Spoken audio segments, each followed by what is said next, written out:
ain't gonna be in the way.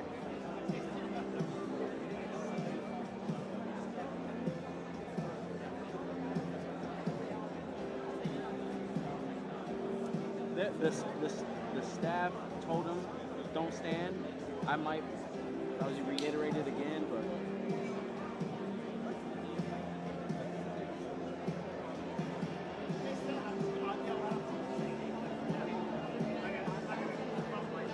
yeah, facts. Gotta do what we gotta do.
top 2, Chris, so I'm cool with it right now.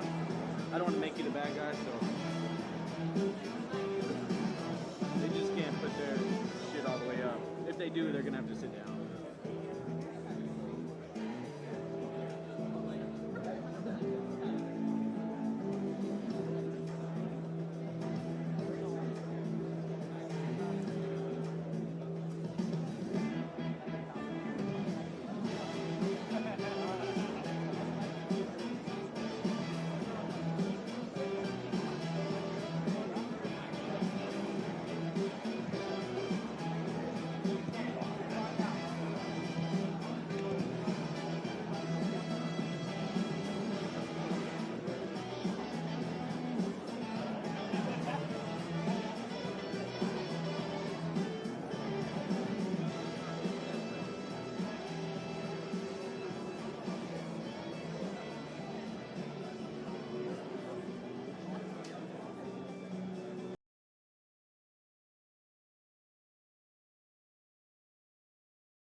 got the credentials and the purpose of validating.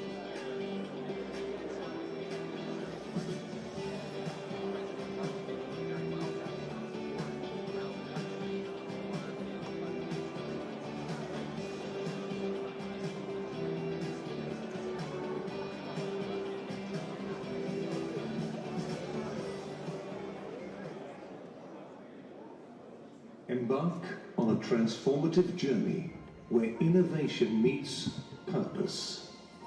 Our world is a complicated web of interconnections, geopolitical shifts, technological breakthroughs, and social transformations. As we navigate global complexities, we find pathways to resilience and sustainable growth. Artificial intelligence is redefining industries and reimagining the future. From robotics to data-driven solutions, AI is not just a tool, it's a revolution in motion.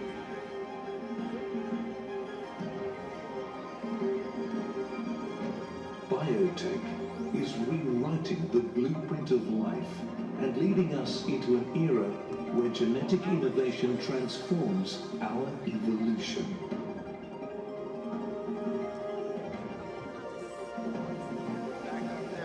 Sport is more than competition. It's a catalyst for vitality, unity, and well-being. The fusion of technology and athletics propels human performance beyond boundaries. From F1 tracks to soccer fields, innovation drives a bold new chapter in sportsmanship. Visionary investors and innovators show us that the power of transformative technology is within our grasp. Innovation is blossoming, and with it comes a surge of investments, planting the seeds of tomorrow's breakthroughs. We must not forget about our planet. We need to protect our precious Earth for the next generation. The future is ours to shape if we invest with purpose. Welcome to the third edition of the FII Priority Summit, Miami.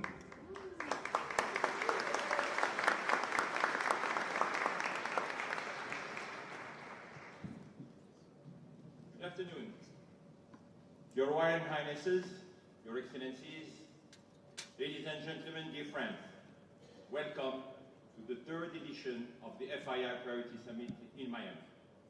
This year, we are starting with an exceptional session. It is my distinct honor to introduce a man who is the 45th and 47th President of the United States of America.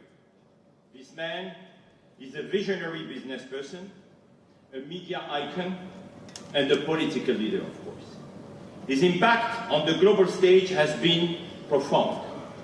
From transforming the real estate industry to reshaping economic and foreign policy, his leadership continues to spark dialogue and drive change. At the Future Investment Initiative Institute, we are committed to shaping a brighter, more sustainable future by fostering innovation and global collaboration. These are principles that align with the President's bold approach to leadership and economic growth.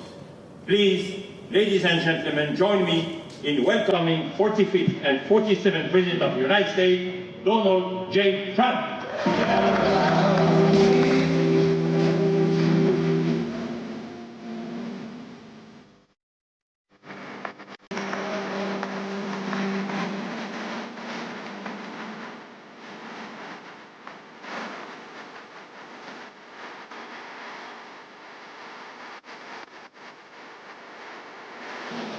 Hey, slow down. Sit down.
发声。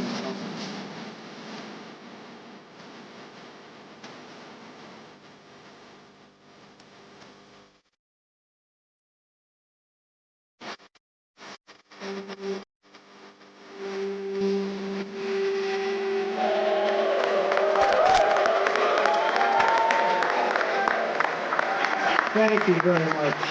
What a great group. This is, you have to see outside, it's going wild outside with a lot of love for all of us, I guess. But thank you, Richard, for the introduction, and thank you to all for such a warm welcome. It's great to be back in beautiful Miami, where I've actually built a lot of great buildings with the Desert family and some others. We've had tremendous success in Miami. We have Trump Towers and Sunny Isles Beach. It's 4 beautiful buildings right on the ocean. The Trump Grande, put the little E in the end for a little, class it up a little bit. Trump Grande, and the 700-acre Doral. It's a tremendous country club, and it's actually the most successful country club in the U.S., where I was just given approval to build 1,500 units, and I couldn't care less about building units. When you're president, who the hell wants to build units? I've been building units all my life. I don't want to build units, but they gave us permission to do it. But today is a tremendous honor to become the first American president to address the Future Investment Initiative Institute. That's the first one. That's where it shows up. And I want to thank Mayor of Miami, Francis Suarez, for being here. Thank you very much, Francis, for being here. Hi, Francis. And thank you for the endorsement when I ran. I was very appreciative.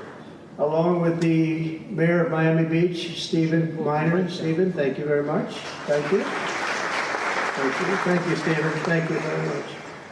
And numerous American business leaders, some of the biggest business leaders actually anywhere in the world, and many distinguished guests from the Middle East, and in particular the Kingdom of Saudi Arabia, a special place with special leaders.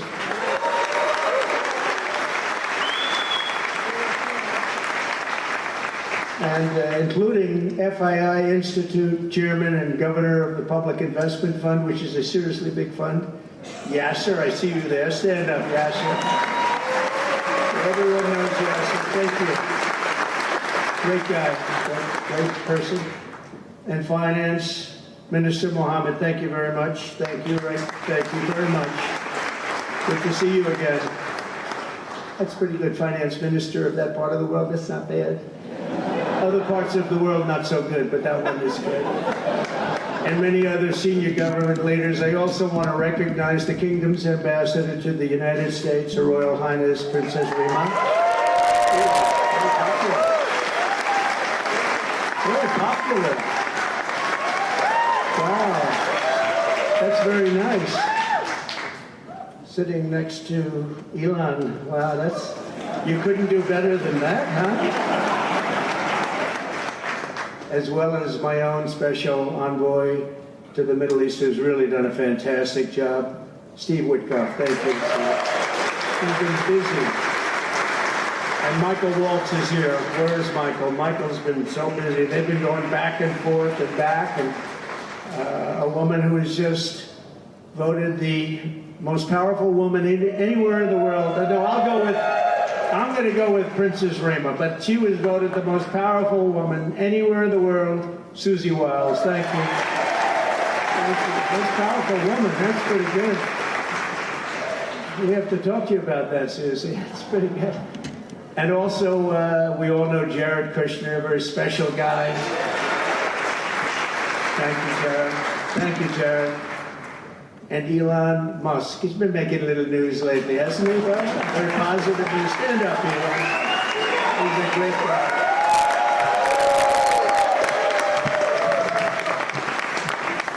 We did a little show last night. I heard they got very good ratings, too, by the way. Hannity. Sean Hannity is fantastic. A fantastic man, fantastic guy. And he did a show, and it was great being on the show with you last night. I come today with a simple message for business leaders from all across the nation and all around the world. If you want to build the future, push boundaries, unleash breakthroughs, transform industries, and make a fortune, because you want to make a fortune, Most of you have already made a fortune, I don't want to say it. There's no better place on earth than the current and future United States of America under a certain president named Donald J. Trump. I think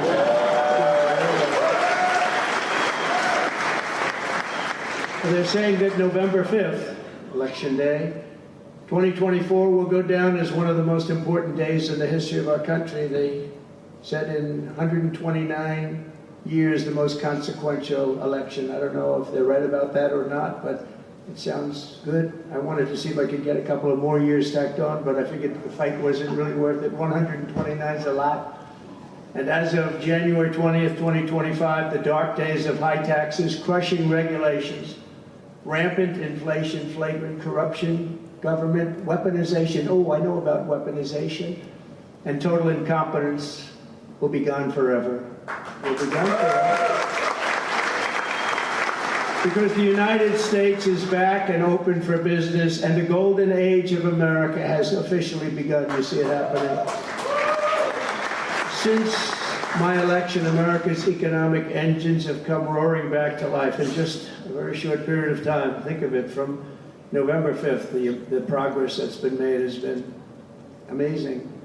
The NASDAQ is up nearly 10% in just a few months, and that's a lot. The Dow Jones Industrial Average is up 2,200 points, and Bitcoin has set multiple all-time record highs because everyone knows that I'm committed to making America the crypto capital. We want to stay at the forefront of everything, and one of them is crypto, and Miami seems to be the center of the action, come to think of it, and maybe it'll stay there. Business optimism skyrocketed 42 points. Think of that in a single month, the most in history by far. That's the biggest increase in history by not even close. The ISM index of manufacturing activity surged into positive territory for the first time in many years. Amazing. And it was just announced, this is an interesting one, I didn't realize it was that bad for so long, but it was just announced by one of the nation's most historically accurate and respected pollsters, Rasmussen, that the number of Americans who believe our country is on the right track now exceeds those who think it's heading in the wrong direction for the first time in 20 years. Can you believe that? 20 years. And this is really a seismic 27-point swing from just before the election. Nobody's ever seen anything like that one, yes, sir. I want to tell you, that's a big one. The best and most successful business leaders on earth are now racing to invest in the United States. Since November, DMAC has announced plans to invest $40 billion in the U.S., creating at least 10,000 jobs. SoftBank has announced investments of between $100 and $200 billion, creating at least 100,000 American jobs. Oracle and OpenAI and SoftBank are now collectively committing $500 billion to keep the United States on the cutting edge of artificial intelligence, and so many more. I mean, so many companies that want to come to the White House and have a little news conference all the time. I'd say, why don't you just announce it? But they want to come, and I'll do that. I don't mind doing that. I say anytime they want to go 10 billion or more, I'm there. 10 billion or more. But on his recent visit to the White House, the Prime Minister of Japan announced he anticipates Japanese investment in the United States of well over $1 trillion, and we're working on an Alaska pipeline already, which is the closest point to Asia. And as you know, the ANWR, which we've started, Ronald Reagan couldn't get it approved. Nobody could get it approved for so many years. Couldn't get it approved. I got it approved. Actually, I got it approved twice. I got it approved and Biden ended it. That was a shocker. But we just got it approved again. And it's probably the largest deposit maybe anywhere in the world, just by itself. It's, they say, of similar size to Saudi Arabia, so we hope that's correct. But all of this is only happening because of the world-changing results of the 2024 election. We won the House, we won the Senate, the White House, and the Electoral College, and the popular vote in a landslide. We also won all 7 swing states, and all 50 states shifted in the Republican direction for the first time ever. So every state, every single state of the 50 states shifted Republican. It's never happened before. Either way, it's never happened. And 85% of counties voted for Trump. Think of that. So you have 2,600 counties versus 525. 2,600. Think of that. That's why when you look at the election map after it was all done, the certified map, the whole thing was red. 2,600 versus 500. It's a big difference. Nobody's seen anything like it, actually. So as a result of this very historic victory, investors from all over the planet once again have confidence in America's future and respect for America's leaders. And it's about time we get a little respect. The last administration was the worst and most incompetent in the history of our country, but we are moving quickly to fix every single disaster Joe Biden created and make America stronger and more prosperous than ever before.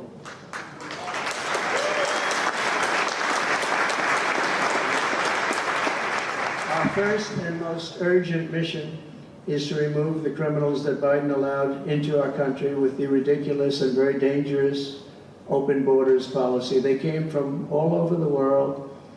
They came from prisons and jails. They came from mental institutions and insane asylums.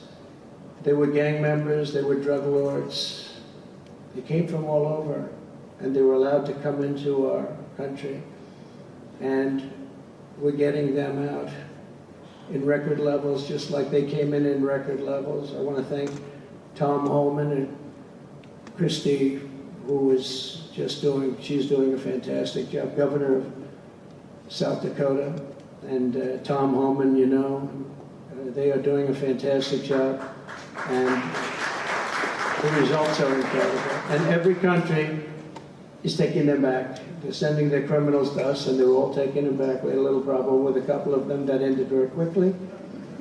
And because some said, we don't really want MS-13 back in our country. But I said, congratulations, you're taking them back. And they took them back. And by the way, Europe and other places ought to start also doing that. They better start looking at immigration, because it's really hurting Europe very, very badly. And they better get smart, and they better get tough before it's too late. We're also working to end the highest inflation in our country's history, all caused because they played with our energy policy and wasted money on the Green New Scam and other things such as that. And they wasted monies at never seen before levels. If Joe Biden had simply held federal spending at the pre-pandemic levels we had in 2019, right now we would have virtually no inflation. We're trying to balance the budget immediately, and because of the tariff income, which is really, it's already turned out to be amazing, actually. It's really meant more for bringing countries and companies into our country, but it's, the numbers are rather staggering, because we're the big piggy bank that everybody wants to be, and they can play games and they can say, well, there'll be retribution and, you know, equal this and that, but they can't be equal. But we want to keep it so that we're the big piggy bank. And if we had years like we did the last 4 years, that wouldn't have lasted too long. We're not promising it, but, you know, all of these things could happen. We hope to balance our budget. So I don't want to promise it, because if I do and we come about $10 short, the fake news media back there would say, we have breaking news. He did not make it. He did not make it. But we'll get it done very soon. It might not be this year, but it could be this year. Actually, we have a chance of getting it even this year, which people would be shocked at, because they were talking about 10 years, 15 years, 20 years from there. When I took office last month, we inherited the consequences of inflation. That was more than 4 times what it was when I left 4 years ago. Think of that. I left, it was at 1.4%. And the annual government spending over $1.5 trillion more than projected in 2020 alone. 1.5 trillion. But under the Trump administration, all of that is changing faster and more dramatically than anyone ever thought possible. They didn't think it was possible to do what we've done in just a very short period of time. We've accomplished more in 4 weeks than most administrations accomplish in 4 years. On my first day in office, I imposed an immediate federal hiring freeze, a federal regulation freeze, and a foreign aid freeze. I signed an order creating the Department of Government Efficiency and put a man named Elon Musk in charge. Thank you, Elon, for doing that. He's doing a great job. I wish you could have seen him last night. It's really, he's a very committed person. He's a very serious person. And he's a very high IQ people. I like high IQ people. Not all have to be, but, it'd be nice to have some people up there that he's a seriously high IQ individual. He's got his faults also, I will tell you that. But not too many of them, which is now really waging war on government waste, fraud, and abuse. And they're curbing inflation and saving taxpayers billions and billions of dollars every single day. And there's even under consideration a new concept where we give 20% of the Doge savings to American citizens and 20% goes to paying down debt, because the numbers are incredible, Elon. So many billions of dollars, billions, hundreds of billions, and we're thinking about giving 20% back to the American citizens and 20% down to pay back debt and pay down debt, which is, if you look at value, if it were a real estate balance sheet, the debt is tiny, but we still want to pay it down. It doesn't matter. We don't look at it as a piece of real estate. It's America. We're going to get it down through intelligence, hard work, and as Elon said, a word called caring. You have to care. By doing this, Americans will tell us where there's waste. They'll be reporting it themselves. They participate in the process of saving money. So many of the men and women in this room, as an example, they pay tremendous amounts of taxes. And here are just a few examples of where your money was going before I came along. These are just some of the, just taken at random. Oh, there are much worse examples than this. I was just looking at them before the speech, and I can tell you there were much worse. And there are some that are horrible, but I don't want to really say them because they're very, very embarrassing to people. Very, very embarrassing. And they're really something, but you'll be seeing it and you will be reading about it. But just some taken at random, $2 million for sex change operations in Guatemala, $20 million for Sesame Street performances in Iraq. $20 million, that's a lot of money. I know what it costs to do those things. You get a cast over for $50,000, give them a couple of bucks tip, that's it, not 20 million. 20 million, that's Gone with the Wind on steroids. $101 million for 29 diversity, equity, and inclusion contracts at the Department of Education. Wow. And we've canceled all of these, saved all of this money. And again, this is just a small sample. This could go on, I could read them all day. $520 million for a consultant. I want to know who is that consultant? To do ESG, that's environmental, social, and governance investments in Africa.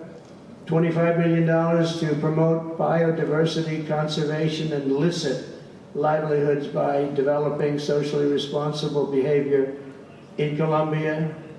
$40 million to improve the social and economic inclusion of sedentary migrants. Nobody knows what that even means. None of this stuff, everyone's trying to figure out what the hell does it all mean?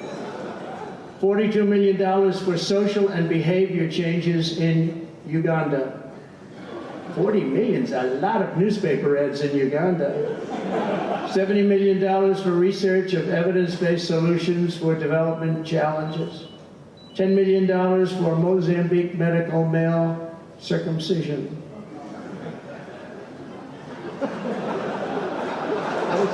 What does that mean?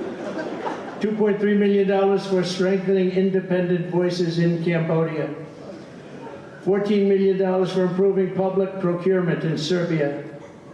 $486 million to the Consortium for Elections and Political Process Strengthening, including $22 million for inclusive, participatory political process in Moldova, and $21 million for voter turnout in India. What do we need to spend $21 million for voter turnout in India? Wow, $21 million. I guess they were trying to get somebody else elected. Well, we ought to tell the Indian government, because when we hear that, Russia spent about $2 in our country. It was a big deal, right? They took some internet ads for $2,000. This is a total breakthrough. $21 million for India elections. $29 million to strengthen the political landscape in Bangladesh. $20 million for fiscal federalism, and $19 million in addition to the $21 million for biodiversity conversion in Nepal. $1.5 million for voter confidence in Liberia. We need voter confidence too when you read this list. $14 million for social cohesion in Mali. $2.5 million for inclusive democracies in South Africa. $47 million for improving learning outcomes in Asia. Asia's doing very well. We don't need to give them money. And in another program, $50 million plus another $50 million for condoms for Hamas. You know what I mean? $100 million for condoms. Condoms. Does everybody know what a condom is? For Hamas. $100 million. And these are just some. I could read this list all day long. I just don't want to bore you. But these are just some, and not nearly as bad as others. And some are just, I just don't want to say them because they're too incendiary. We're also finding tremendous abuse, waste, and fraud in Social Security. Social Security is, what's happening there is going to be one of the great potential scandals in history. On the program there are over 4.7 million Social Security numbers from people from 100 years old to 109. Think of that. Now, over 100, there aren't a lot of people that make it. Hopefully most of the people in this room will make it, but historically, you don't have thousands and thousands of people. But listen to this, 3.6 million people are on Social Security rolls from the age of 110 years old to 119. Do you think there are really that many? Those people are seriously old. But it gets worse. 3.47 million people are on Social Security from the age of 120 years old to 129 years old. 3.9 million people are on the age of Social Security from 130 years old to 139 years old. Now, the all-time record, I heard, is a woman who was 127 years old. That's the record. A woman from a certain country where they have actually people that live pretty long, actually. And she was 127 years old. That's pretty old. But we're topping her by millions. 3.5 million people from the age 140 to 149 years old. 1.3 million people are on Social Security from the age 150 to 159. And over 130,000 people are on Social Security over the age of 160 years old, okay? Including 1,039 people, think of it, over 1,000 people between the ages of 220 to 229. And one person between the age of 240 years old to 249. And the record topper, there is one person on Social Security who's 360 years old, which is approximately 110 years older than our country.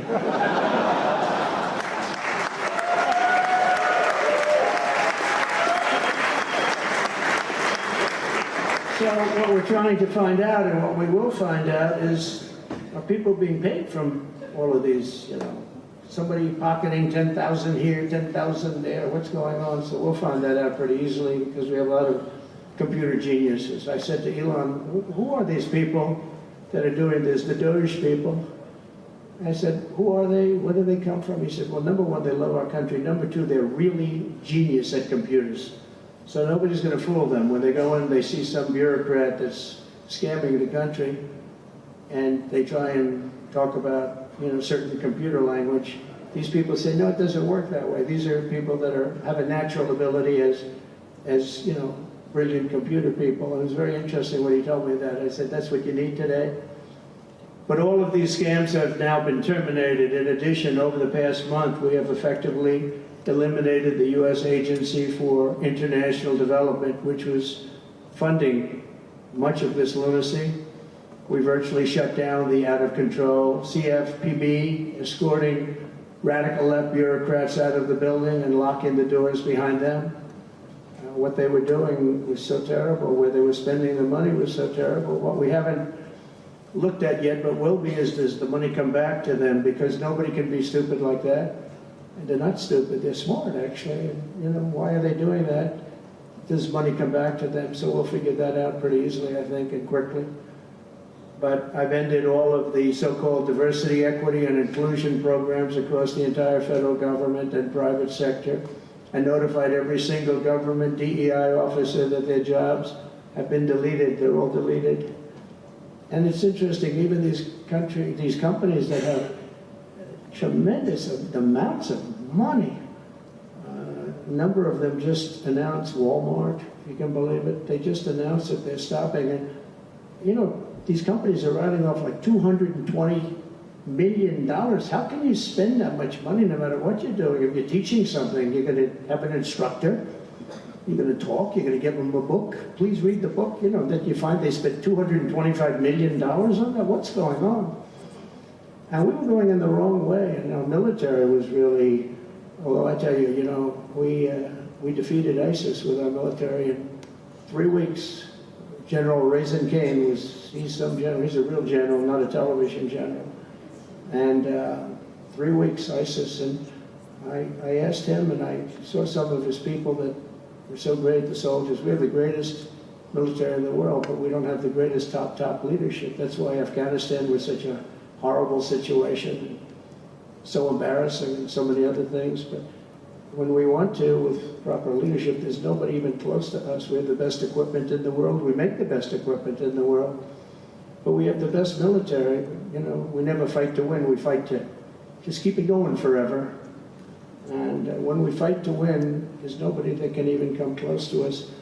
But I was talking to General Dan Kane, we call him Raisin Kane, and I was told it would take about 4 years to defeat ISIS, and he did it in 3 weeks.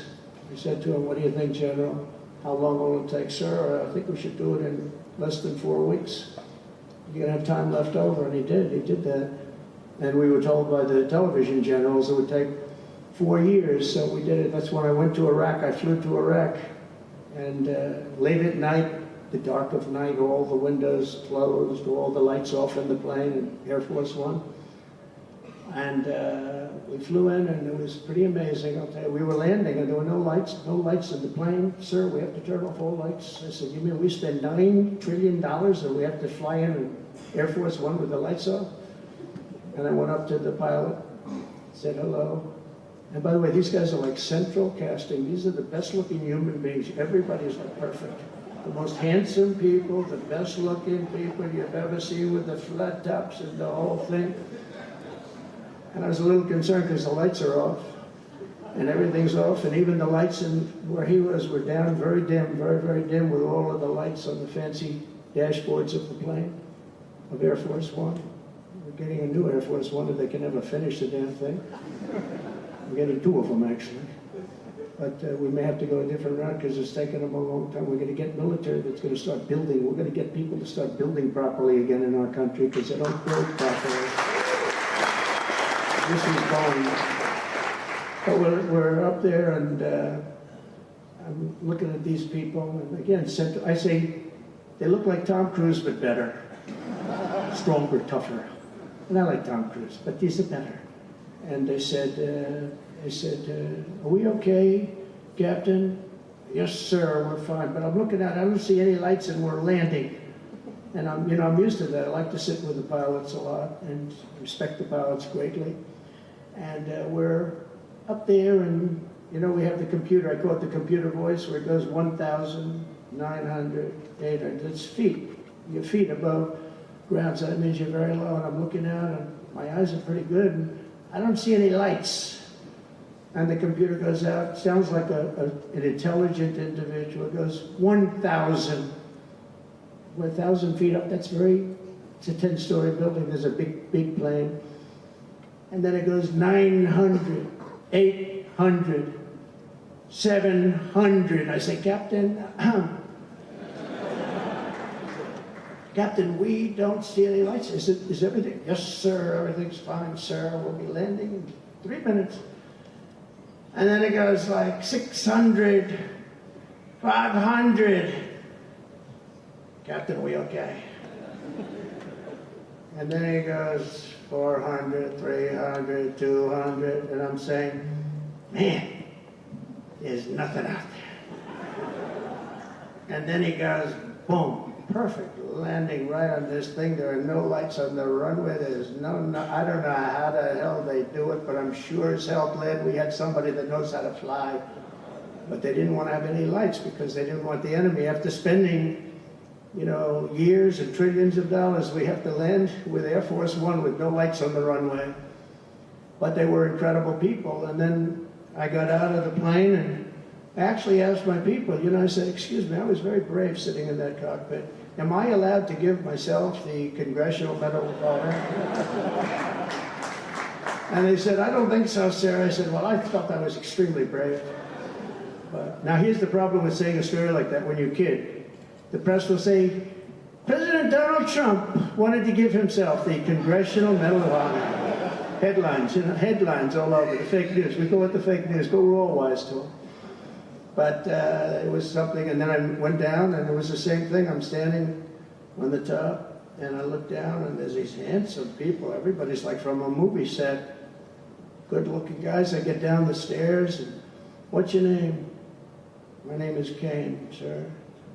What's your first name? They call me Raisin. I said, wait a minute, your name is Raisin Kane? I love you. I've been looking for you for 5 years. You are the great. This is what I want. And there was a general next to him. There was a colonel. There was a drill sergeant, a master sergeant. They were all like people. I could make a movie right now. I'd have the best-looking people ever. And they were great. And then I went in and, sir, would you like to rest before the bed? No, I don't want to rest. I don't want to rest. I've been resting on the plane, other than the last few moments, which were quite harrowing.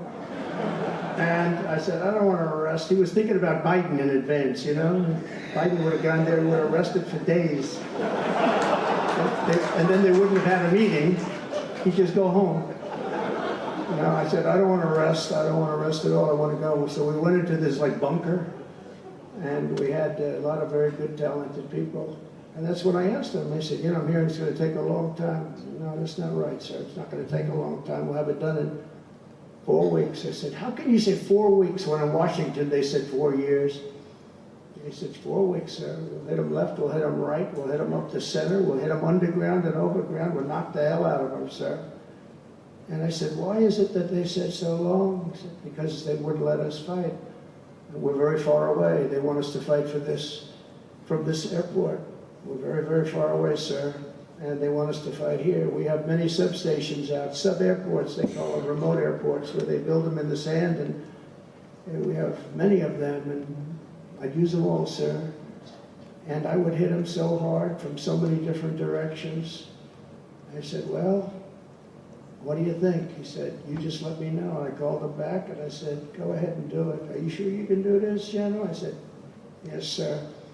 And he did it actually in 3 weeks. It was over 100% of people that are really hurting the Middle East, hurting the world.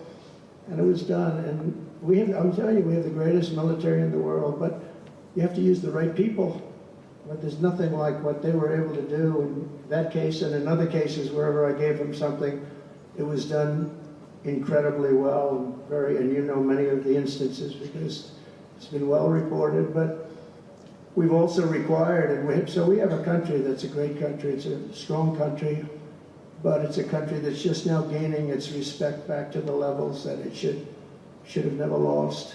We were being laughed at by the entire world, but we're not being laughed at anymore. But we've also required that all federal employees must once again show up to work. It's a new phenomenon, since COVID.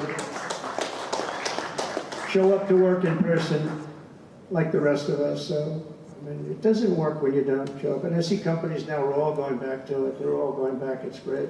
I watch some of the big business leaders saying we absolutely are going back. You can't work at home. They're not working. They're playing tennis, they're playing golf, or they have other jobs. But they're not working, or they're certainly not working hard. You could never build a company or a country with that. So we have a very strong policy, and if they don't show up to work, they get fired. And we're trying to make our government smaller but much stronger.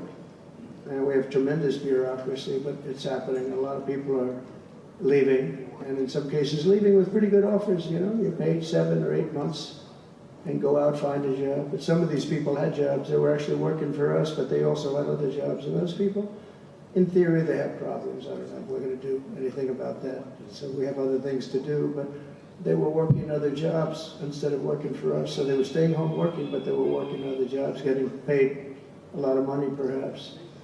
We offered deferred resignation buyouts to all federal workers, resulting in more than 75,000 bureaucrats voluntarily surrendering their taxpayer-funded jobs. A lot of them are leaving because they don't want to be caught having the second job. Some are leaving because they didn't want to be in government any longer, and some are leaving because they didn't want to show up to work. They wanted to work outside of an office. And that's never going to work for anybody, including companies.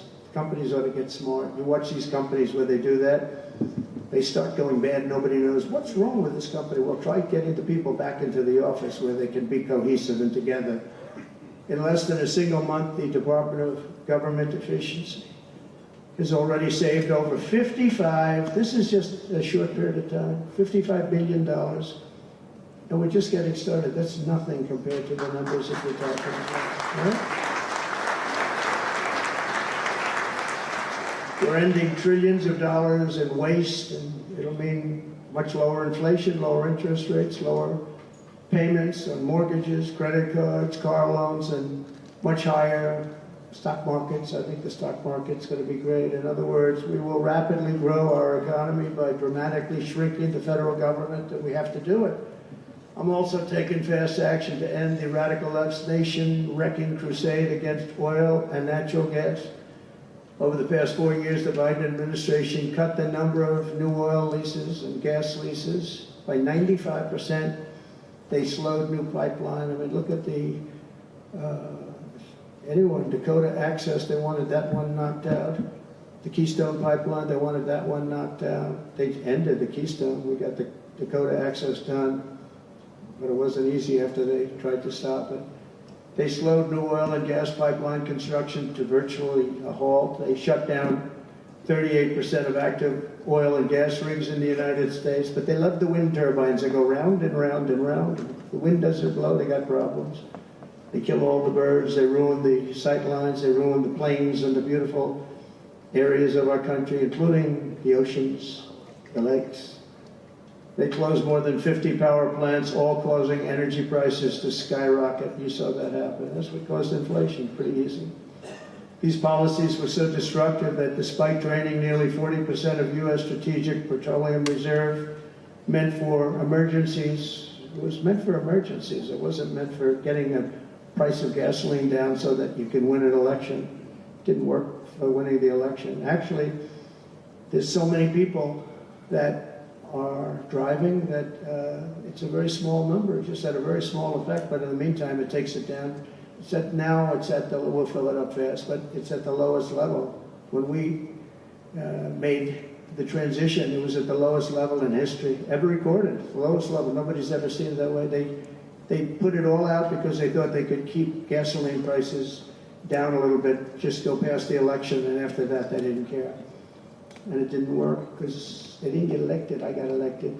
But the price of gasoline still rose over 35%, and in some cases, at some periods, it was 100% and 125% during certain periods of time. Under the Trump administration, we have implemented a very different plan. You probably heard of it. It's called Drill, Baby, Drill. And we're doing that. The world runs on low-cost energy, and energy-producing nations like us have nothing to apologize for. We have more energy than any other nation in the world, and we're going to use it. And we're going to use it on AI plants. I was telling some of the people that came in that, they're very everybody's talking about AI. I hope you're right. I don't know, who knows?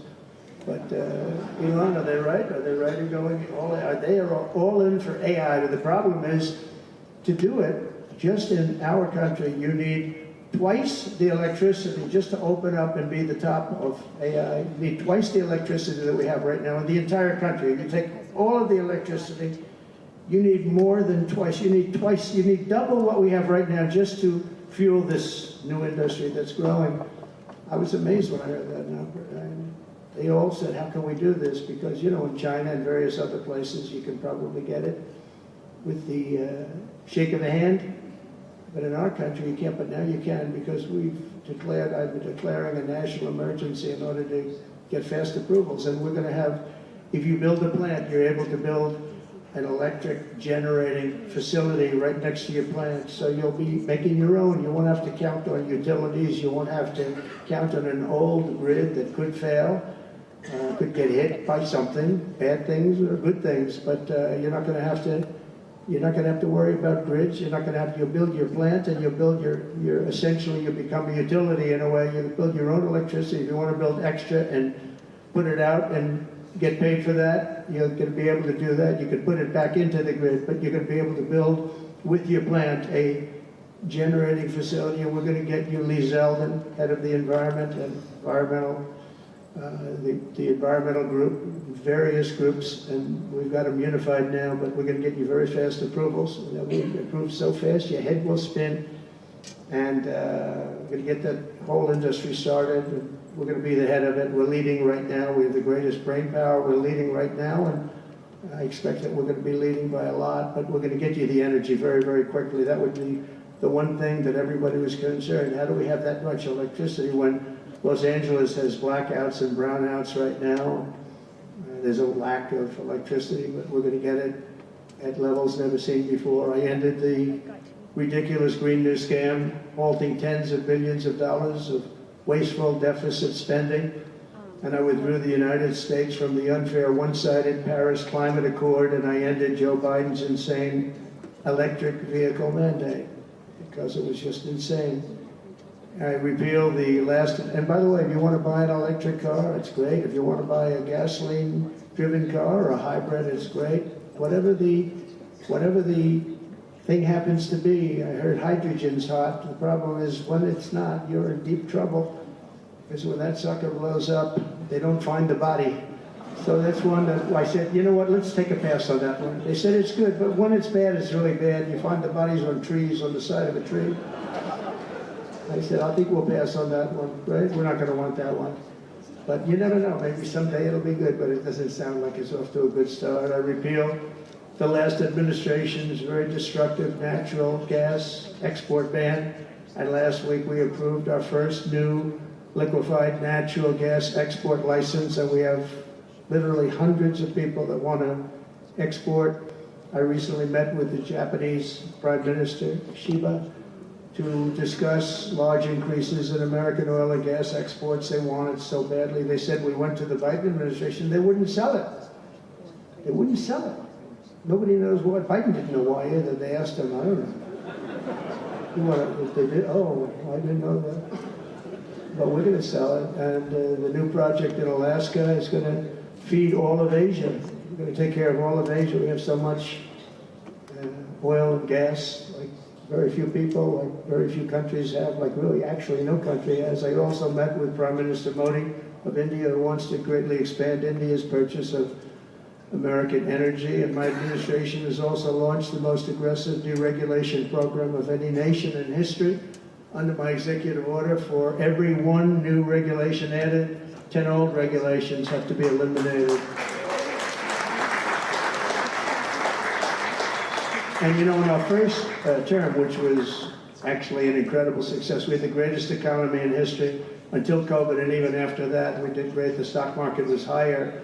If you think of it, it was higher after the fact. After we went through that whole thing, it was higher than it was just prior to COVID coming in, which is a pretty amazing thing. But we did a great job on that, but it was a terrible thing for the world. The whole world suffered. It suffered terribly, including China, including other countries. It just was a terrible period of time. But despite that, we did well. But we had the greatest economy in the history of our country.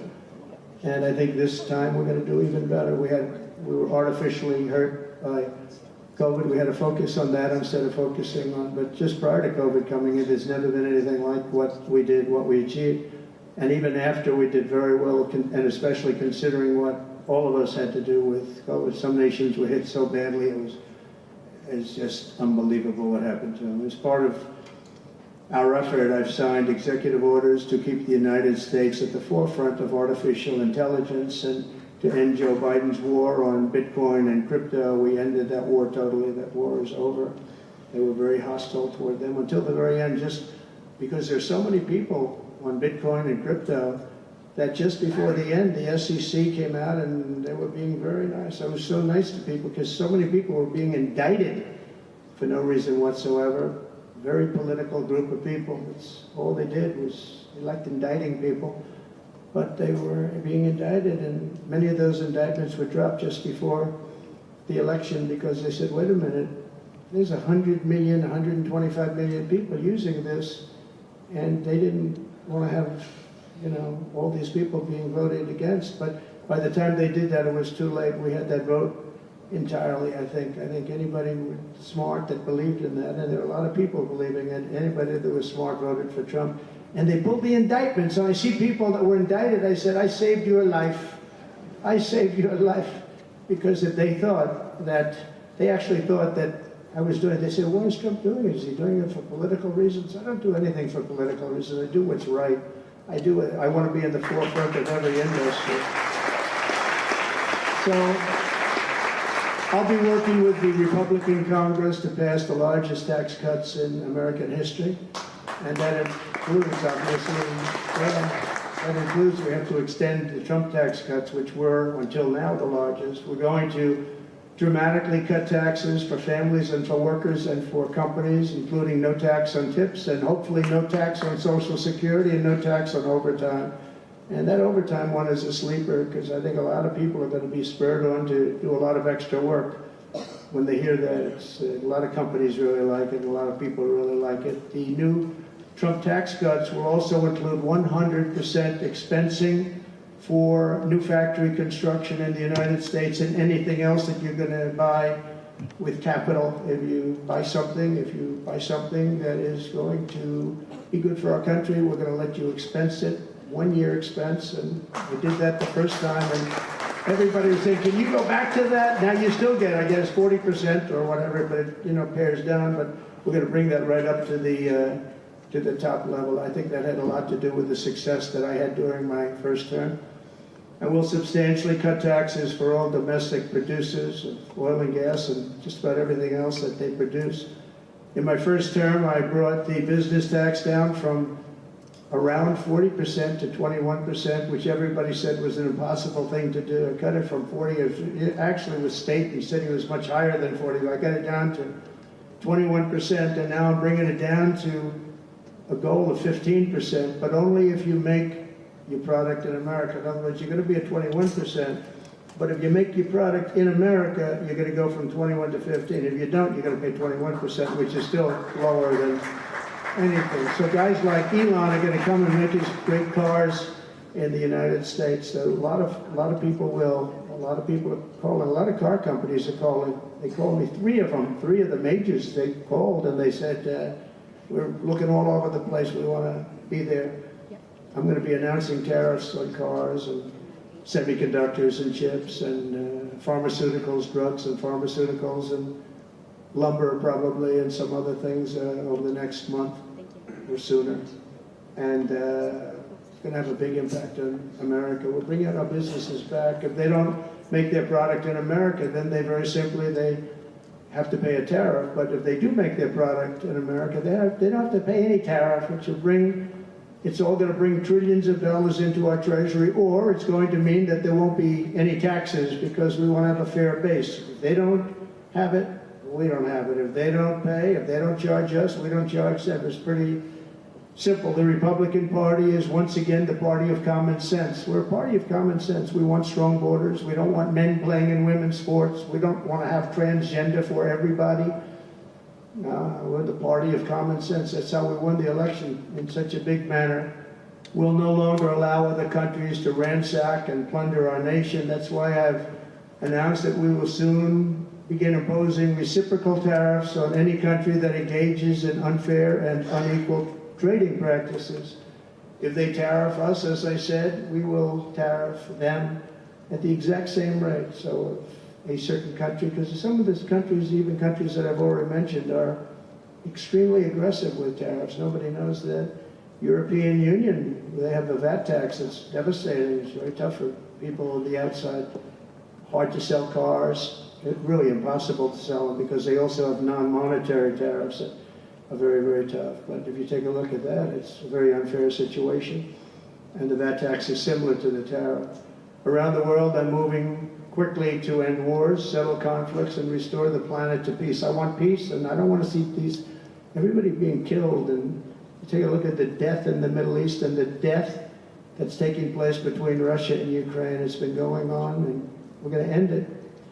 There's no profit for anyone in having World War III, and you're not so far away from it. I'll tell you right now, you're not so far away. If we would have had this administration for another year, you would have been in World War III, and now it's not going to happen. In the Middle East, I've restored my policy of maximum pressure on Iran, designed to bring peace. And we've designated the Houthis a terrorist organization. They're, destroying shipping lanes all over the place and making it very hard for people to get their product delivered, making it very difficult, but we'll take care of that situation.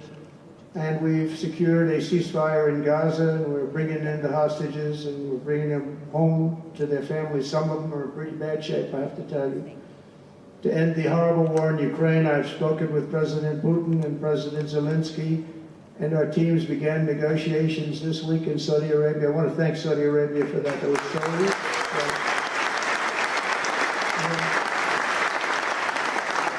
And I want to thank, in particular, we have so many of the people, Yasser, Mohammed, all the people, but in particular, we have to thank Crown Prince Mohammed bin Salman for hosting these historic talks.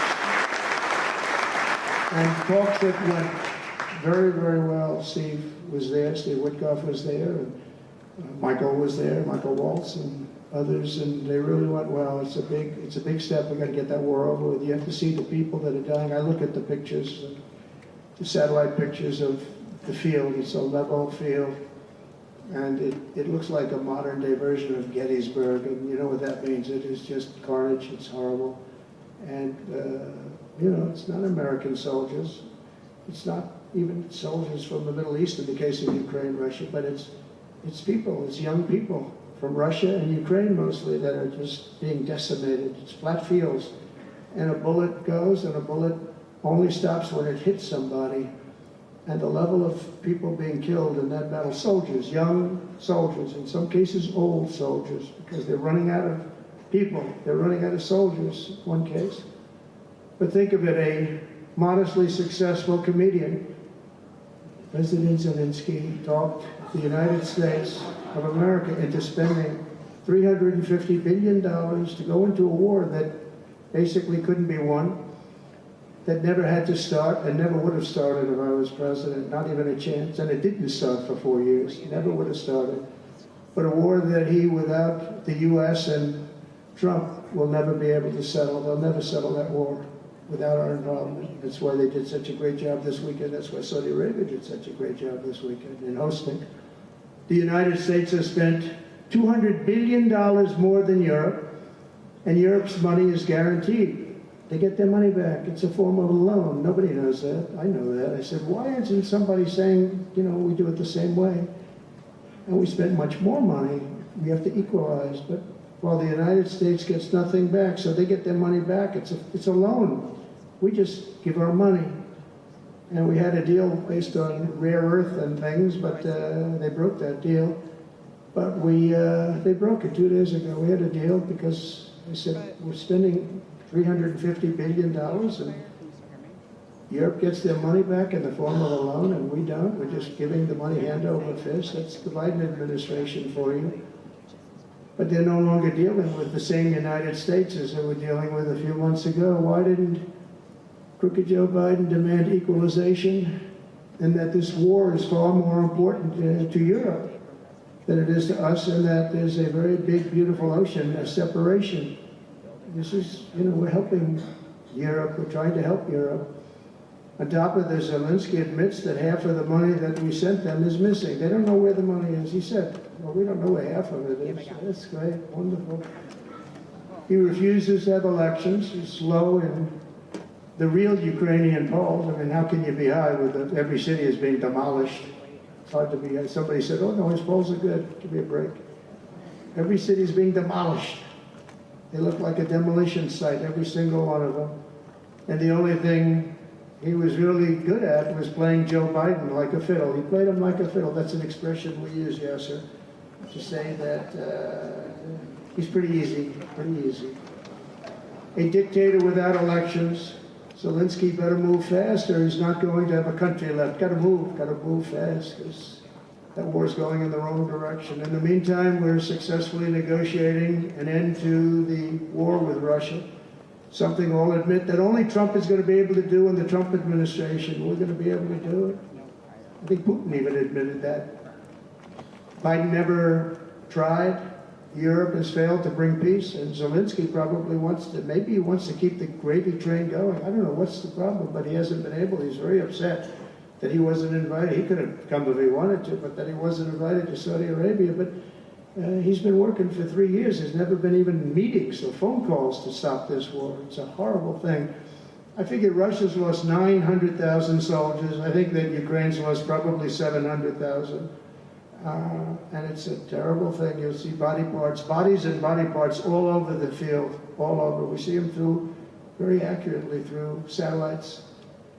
I love Ukraine, but Zelensky has done a terrible job. His country is shattered, and millions of people have unnecessarily died. And you can't bring a war to an end if you don't talk to both sides. You got to talk. They haven't been talking for 3 years. So we hope to see a ceasefire soon and to reestablish stability in Europe and the Middle East. Thank you very much. And as I've said before, it's my hope that my greatest legacy will be as a peacemaker and a unifier. That would be a great legacy. So in conclusion, the golden age of America is upon us, and I'm inviting everyone here today and every citizen across our land to take part in the most extraordinary period of peace, prosperity, growth, innovation, wealth creation, and expansion the world has ever seen. We're on our way. I mean, everyone's talking about us. 3 weeks. We're in there for a couple of days more than 3 weeks. And everyone's talking about it. You have to see the crowds of people outside. It's pretty amazing what's happening. We're on the verge of soaring markets, surging incomes, booming production, groundbreaking technologies, thrilling discoveries, and a quantum leap in the quality of life. Absolutely a quantum leap. One day, very soon, our country will have the greatest economy in the history of the world because we once again have a president who puts America first, and we put America first, and your country should put your country first. But in the end, we want America first, and when it's all beautiful, which it's going to be pretty soon, we want to help other countries, and you want to help other countries. But, I tell your leaders, and some of the leaders are in this room right now, you got to put your country first. Whether it's Saudi Arabia, whether it's something else, you got to put your country first. But we're going to have plenty left over to help others also. As long as you invest in America, build in America, and hire in America, that means that I'm fighting for you. I am fighting very hard for you. Together we're going to make the United States of America bigger, better, bolder, richer, and greater than ever before. It's going to be stronger than ever before. We're going to be a peacemaker and a peacekeeper. We're going to stop people from these stupid, never-ending wars. We're not going to partake in them ourselves, but we'll be stronger and more powerful than anybody by far. And if it ever came to war, there is nobody that will be able to come close to us. But we don't think that's going to ever happen. So I want to thank you all very much. It's a great honor to be here. And I think somebody said they're going to ask questions. And I didn't say, gee, what are the questions like Biden does? I say, just ask, it doesn't matter. you ask a question and I give an answer. So I think, Richard, you're going to come up and you're going to give me some questions. Thank you. Thank you. Thank you very much, Mr. President. Please, a round of applause for the President of the United States of America. Thank you.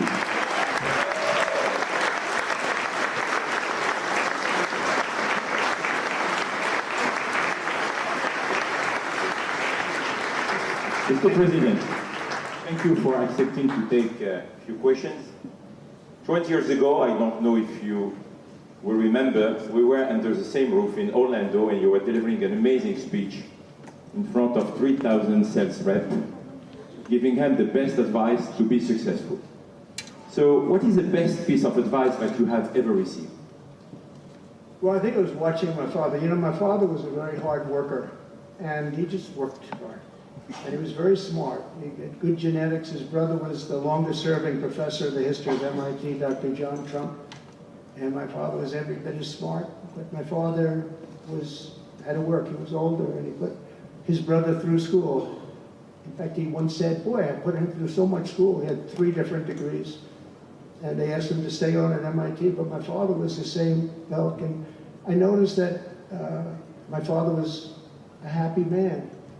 And what he did is he worked. He just worked all the time. He worked. And he loved it. And really, I think the best piece of advice I got from that is you have to love what you do. And if you love what you do, you're going to have a happy life. If you don't, I mean, I see so many people, they're in businesses that they don't want to be in. They're in businesses that, you know, they're bored in or they're not good at. They don't have a natural ability at it. There is such a thing as natural ability, whether it's sports or acting or anything else. I mean, some people have an ability for something. Try and find that ability. But you have to love what you do. If you love what you do, you're going to be, at least you have a good chance of being successful. Mr. President, it's almost time for an early dinner. So if you are throwing a dinner party and you can invite 3 fascinating guests, living or dead, who would you bring? Well, they're all sitting right in the front row. Yasser, are you ready? Mohammed, are you ready? Steve Witkoff, and we have the most important person, at least until the World Cup is over, is here. Johnny, stand up. He gave the United States the World Cup. Johnny, thank you very much. I didn't know you were here. That's very good. He's the king of soccer. That's not bad. And you've done a fantastic job. You know, but it's very interesting. When I was president, I got the World Cup, and I got all of the, you know, we have the 250 anniversary, so that fell in this administration. That's a big deal, 250 years. But we have all of these things happening, and I also got the Olympics. And I was called by the mayor of Los Angeles, sir, would you call up the Olympic Committee, because it was at that time President Obama will not take their phone call, and we're going to get the Olympics in Los Angeles. And by the way, they've recommitted to Los Angeles at a level that, you know, I was very worried about that. And they've, the opposite, you know, somebody could have said, well, we're going to do it someplace else. Until they have actually recommitted, they're going to make it bigger and better than ever. So I want to let you know that. But I had the Olympics.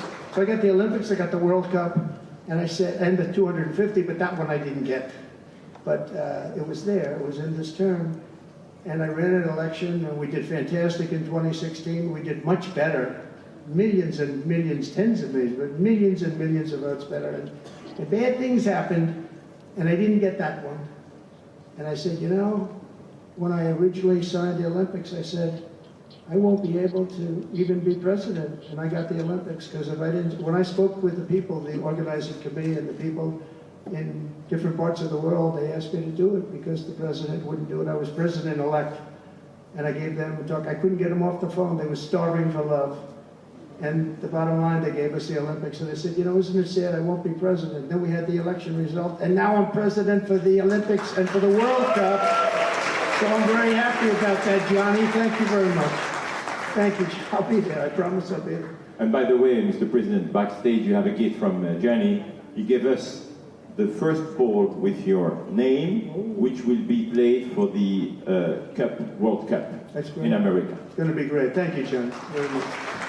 I doubt that any day you will take a sabbatical year, but if you could take a sabbatical year, Mr. President, what unconventional thing would you do? What was the word? Sabbatical. You don't work for 1 year. But you said Sabbath. It's a big difference. It's almost the opposite when you think about it, right?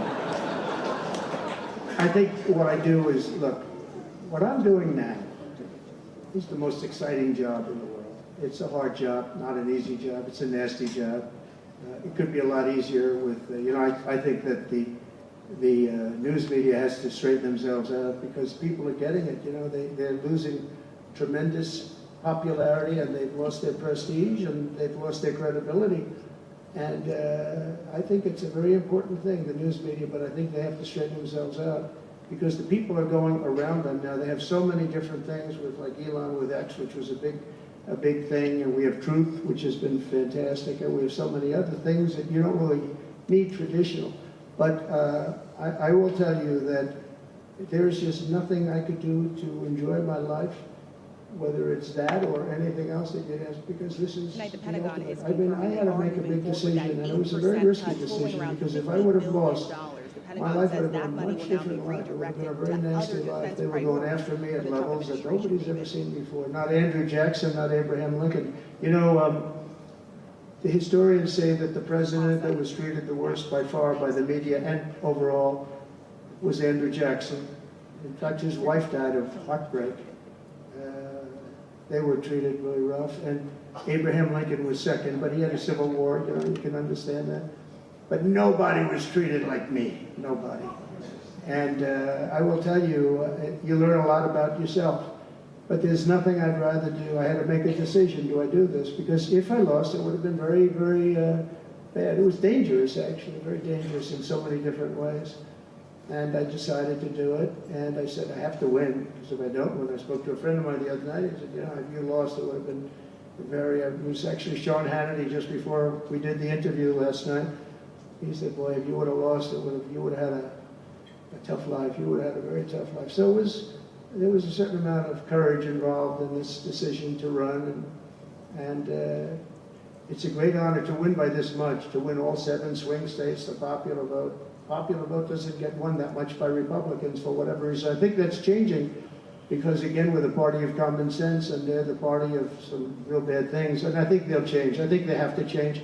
It would be wonderful. I'm going to be having lunch with some of the Democrats next week, and it would be wonderful if we could work together. I think working together would be great. But they have to change. You can't get elected on the programs that they want, and that's really what America wants to see. So there's nothing I'd rather do than what I'm doing right now. When we started this conference, Mr. President, when we started this conference, Yasser and His Royal Highness the Crown Prince told us, I want that to be the place where people will come to understand where to invest in terms of geographies and sector. So what is the best investment you have made in your personal growth, Mr. President? Well, I was involved in real estate for most of my life, and it was, guys like Witkoff will tell you I was really good at it, and I was successful at it, very successful at it. I've been involved in things prior to being president, but during the last 4 years, I followed sort of the trends, and I've made a lot of money with following some of these trends. And it's again, it's something that you do. I really believe that some people have instinct. I think I've always had an instinct for making money. I make money. And I went into show business. I had one of the most successful shows on television. I wrote books, and they were all bestsellers. Virtually every book was a big bestseller, some really big bestsellers. And so I don't know, it's whatever I do, I just want to make it successful. It's very important to me. There are many ways to make money. You can be in many different fields. And a lot of them is being in the right country. If you're in a certain country, our country is actually getting very bad, a very dangerous place, actually. Bad things were happening. But if you're in a certain country, you have a chance to do well. And no matter how good you are, if you were born into the wrong country, you're not going to make money. Now, you could do other things. You can attain power, I guess. Maybe it's the wrong kind of power, but it's power. But being in the right country, where you have the right incentives and, entrepreneurship, etc., and America has always been sort of at the top, or one of the top, but always pretty much at the top. But it was losing that position, and I think losing it rapidly. This last administration, look, I don't want to be, I wish I could say, I wouldn't have run. If I thought Biden was doing a good job, if I thought I wouldn't have run. Because as I said, it was very dangerous to run in a lot of ways. In fact, my ear will show that. When you look at it closely, my ear, I have that throbbing feeling every once in a while, but it was dangerous in a lot of different ways. But he was so bad that I had no choice but to do it. If I thought he was doing a great job, I wouldn't have run, and I would be very happy. I actually wanted him to do a good job. I was saying, do this, do that. I'm telling them, do things. They should have done what I said. And but I would have been very happy not to have run, and frankly to have seen somebody do a good job. But our country was going to hell, and I really sort of had to run. If you were a historical ruler, would you prefer to rule during war or peace? Well, I want to be, again, a peacemaker, and I want to keep us out of war, but sometimes to do that, you have to have a very strong country. You have to have a very strong military. And as I said, we have a much stronger military than anyone would know. We have the best equipment. And I bought a lot of it. I rebuilt our military in the first 4 years. I rebuilt it. We gave a lot of it away to Afghanistan, to the Taliban, stupidly, but that's a very small amount relative. It was billions and billions, but it's still a very small amount relatively to what we built. But I largely rebuilt our military. Now I'm going to have to do it again because so much has been given away, so much has been treated so badly. But to keep peace, you really have to, I have a thing, strength through, and I mean it, you really have it. You have strength, and you need the strength, but it's really peace through strength, because without the strength, it's going to be very hard to have peace, because you're going to be taken over, bad things are going to happen, so you really want to have peace through strength, and that's where I've been in. Having strength, having power in that sense to protect yourself and your people is a very important thing. Hopefully you don't have to use that power. I will tell you, I was dealing with President Putin very successfully on denuclearization. We were talking about it very seriously, and then COVID came and lots of things came, and we had also talked to China about it. Now, Russia and us have the biggest nuclear by far. China is not close, but they will be close. In 3 or 4 years or 5 years, they'll be equal. But we were going to talk to China, and I spoke to President Xi about it very successfully. I think we were going to denuclearize it. We had to get the smaller nuclear powers, of which there are 4, 3 maybe, but 4 probably, to do something. We would have been able to do that. But I was having very strong talks with President Putin about denuclearization. And, you know, if you're president, you get presentations about what we're building, what we're having, the power of weapons, the power of many things besides weapons per se. But I saw the power of nuclear weapons, and we can never let that happen. If that happens, the ball game will be, the world will be destroyed. The power is so enormous. You look at Hiroshima, you look at Nagasaki, multiply that times 500 times, and the world would be destroyed. So you want somebody as your president, or you want somebody as your leader that understands that we just can't let that happen. We can't let other countries get nuclear weapons. Not only Iran. Iran is a good example, and maybe the one that people think about, but we can't let that happen. The power of weaponry today is so enormous that the world would disintegrate, so we can't let it happen. Mr. President, if you had to describe the United States of America in just 3 words, what would they be? In 3 words? 3 words. Love, respect, and strength. That's a tough question. That might be my best answer. Mr. President, if you had to describe the United States of America in just 3 words, what would they be?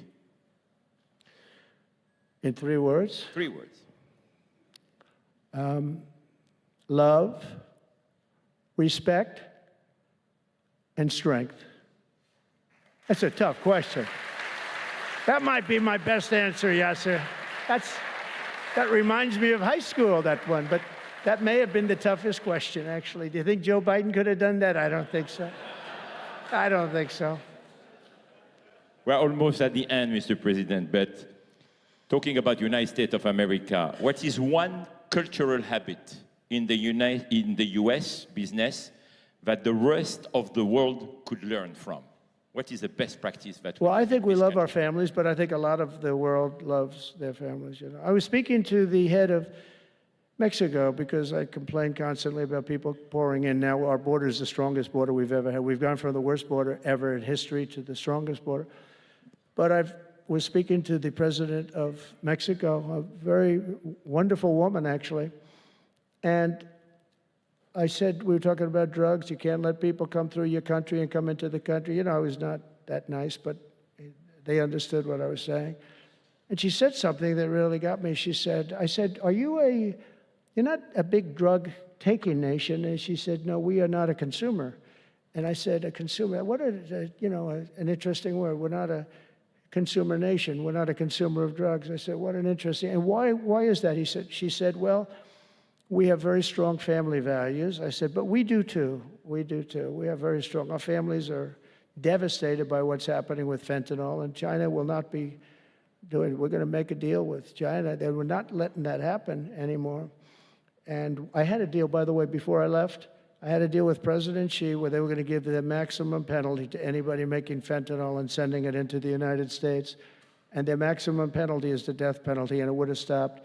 But when the election turned out to be a rigged election, but that's okay. When an election turned out to be, it was an election that shouldn't have happened. All the things that happened. I'll give you an example. We wouldn't have had October 7th, Israel attack. We wouldn't have had Ukraine and Russia fighting. We wouldn't have had inflation. We wouldn't have had all of these things that, you know, happened. But in speaking with her, she said about family values, I said, well, you're not really saying anything there because we have great families too. We have great family values. She said, plus we advertise a lot. I said, ooh, you mean you advertise about how bad drugs are? Yes, we do. We spend a lot of money on advertising. And I said, unbelievable. That was such a great conversation because we're going to spend hundreds of millions of dollars advertising how bad drugs are so that kids don't use them, that they chew up your brain, they destroy your teeth, your skin, your everything. And I thanked her for that. You know, I make so many calls and I never learn anything from anybody. I know everything and I never learn anything from anybody. And I spoke to this woman. As soon as she said it, she didn't have to say exactly what. I said, exactly, what a great idea. And I think we're going to have, and I saw pieces of it, we're going to go in with $100 million and then another $100 million initially. But I saw some of the ads and they are really violent. I said, you have to make them strong. Your skin practically comes off after a period of time. You lose your hearing. You lose your teeth. It is terrible. And we show this happening to people. And I think we're going to, you know, we did very well with, we had blue ribbon committees headed up by the First Lady of the United States and a lot of other people that, you know, they have no idea the viciousness of these cartels and these people. And they're smarts. I mean, they're very smart, tough people. Making a fortune, by the way, an absolute fortune. But we got it down 18%, which was a record. But 18% is not great when you think about it. I think we could get it down 50 or 55 or maybe even 60% with advertising. So she really gave me something. I was going to call her and tell her that she did, but now I don't have to call her because she's going to be seeing this right now. So to the President of Mexico, thank you very much. I appreciate it. But we're going to do a great advertising campaign saying how bad it is, how drugs are so bad for you. My last question, Mr. President. You have mentioned briefly in your speech about the legacy. What would you like your legacy to be, if you can tell us more about it? That I came into a country that was great, but is in trouble. And I made America great again, and I got it out of trouble, and people respect America now, and we were a country of peace, and we brought peace to the rest of the world. Thank you. Thank you very much, Mr. President. Thank you very much, everybody. Thank you.